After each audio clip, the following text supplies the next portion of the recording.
The last time I saw Rohan was at Hell's Mouth, a name that feels like a curse on my lips. Even now, years later, it brings the weight of dread.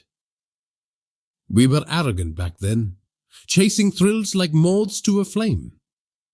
Hell's Mouth wasn't on any map, but Rowan found it buried in some forgotten forum. An abandoned hotel perched on the edge of an abyss. A place where the earth, fractured by ancient seismic fury, had opened a gate to something infernal. A chasm steeped in whispers of malevolent forces that lured the unwary and never let them go. The drive there was suffocating, the road narrowing into a single-lane path through dense forests. The trees twisted unnaturally, their gnarled roots clawing at the ground.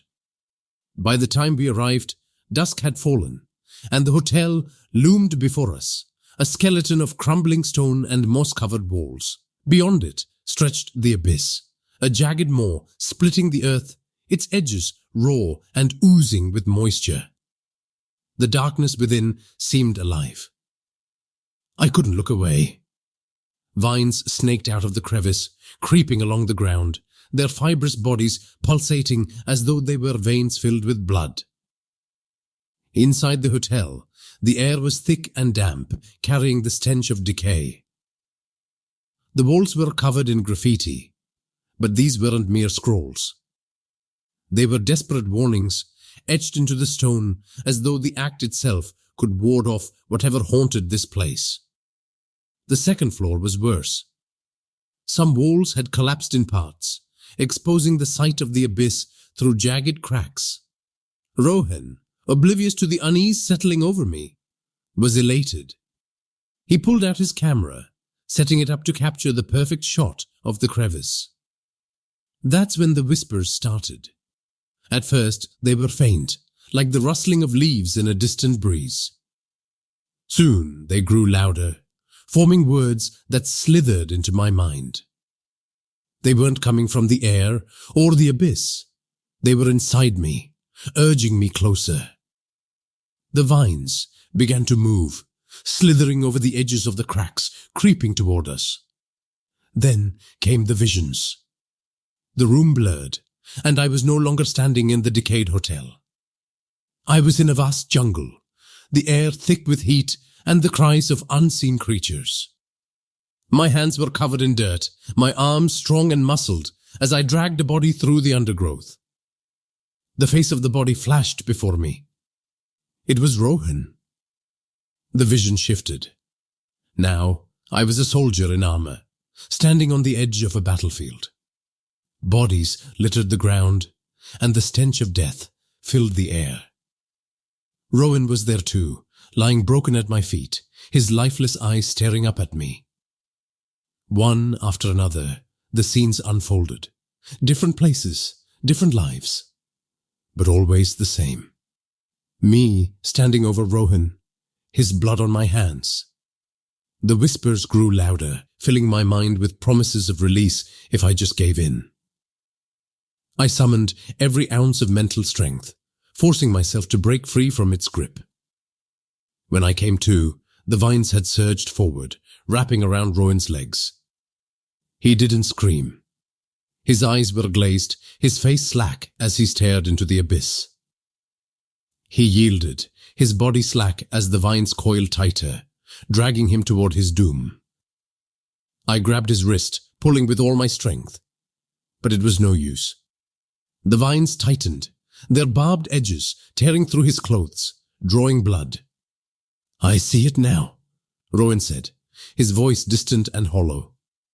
"It's where we belong, across time and space. It is unstoppable." I screamed, my hands burning as the vines latched onto me, their thorns digging into my skin. The room twisted again, and I saw myself at the abyss's edge, my body entwined in writhing vines, my face obscured by a grotesque mask of tendrils, blooming flowers, and swollen, glistening fruits, a verdant god of the wilderness, primal and horrifying. The abyss was feeding, taking me piece by piece. I suddenly remembered. My fingers fumbled in my pocket, trembling as I clawed for the lighter. The vines tightened, their fibrous bodies squeezing with a sickening wetness, thorns biting deep into my skin. When the flame finally roared to life, it felt impossibly small, a fragile spark against the monstrous force consuming us. I thrust it toward the nearest vine. A scream ripped through the air, guttural and primal, echoing from the abyss itself. The vines recoiled violently, their surfaces blistering and blackening as the flame ate through them. The stench of charred greenery filled my lungs, thick and choking. Rohan crumpled forward as the tendrils loosened their grip, his body collapsing into mine like dead weight. The whispers surged into a roar, the hotel shuddering under the weight of its anger. The air turned viscous, each breath a fight, as I dragged Rohan toward the stairs. The floor buckled beneath us, the vines thrashing in wild fury, their barbed tips raking against my legs and arms. I gripped the lighter tightly, its wavering flame the only thing keeping the tendrils at bay. We stumbled down the crumbling staircase, each step punctuated by Abyss's deafening scream. By the time we broke free into the open air, the tendrils had coiled back into the earth like wounded serpents. I hauled Rowan to the car, his body limp but breathing, and shoved him into the passenger seat. My hands shook as I fumbled the keys into the ignition. I stole a glance back at the hotel. Creeping through cracks in the walls was a sickly green glow that refused to surrender to the encroaching darkness. I slammed the pedal to the floor, the engine roaring as we tore away from that accursed place.